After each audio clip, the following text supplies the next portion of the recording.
Bonjour à tous. Je continue à vous partager des extraits du volume de bioéthique de Monseigneur Elios Greccia. De l'éthique médicale à la bioéthique. On ne peut faire abstraction d'Hippocrate 460-370 avant Jésus-Christ et de son serment. Le serment représente l'expression propre de la culture de son temps, de type préjuridique, propre à une catégorie de personnes, les médecins, qui doit être considérée en quelque sorte au-dessus de la loi. La loi concernait ceux qui pratiquaient des métiers réservés à de simples citoyens. La profession médicale, quant à elle, était considérée au même titre que celle du roi et du prêtre comme une profession forte, régie par une morale forte, celle-là justement qui est exprimée en termes religieux dans le serment. La structure du serment comporte A. Une invocation de la divinité comme introduction qui en donne le caractère. B. Une partie centrale qui comporte à son tour deux volets. Le premier relatif à l'engagement au respect du maître pour la transmission gratuite de l'enseignement aux enfants du maître et pour l'enseignement en général à qui souscrit au serment.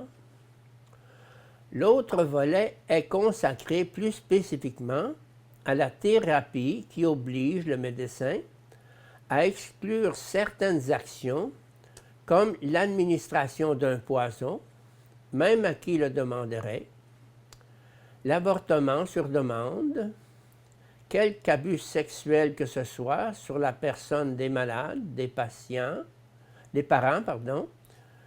et au respect du secret médical. C. Une conclusion qui évoque des sanctions de la part de la divinité au sens positif des bénédictions pour qui l'observe et dans un sens punitif des malédictions pour qui le transgresse.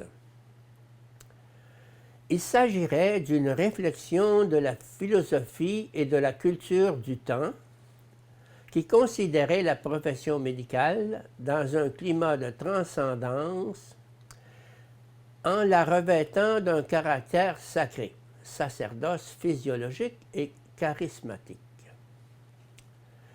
Il résulte de cette interprétation que cette pensée hippocratique aurait donné un fondement philosophico-théologique à ce que l'on appelle aujourd'hui, avec une connotation négative, le paternalisme médical.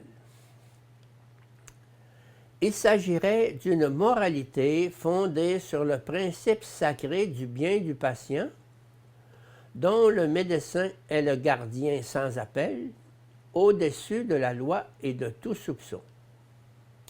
Cependant, on ne peut ignorer dans la conception hippocratique, justement en relation à l'évolution de la pensée éthico-philosophique successive, celle de Socrate, de Platon et d'Aristote, l'effort visant à établir des critères non subjectifs de moralité et conséquemment fondés sur la vérité objective, c'est-à-dire la conscience du bien en soi, du respect de la personne au-delà et au-dessus de ses propres désirs subjectifs.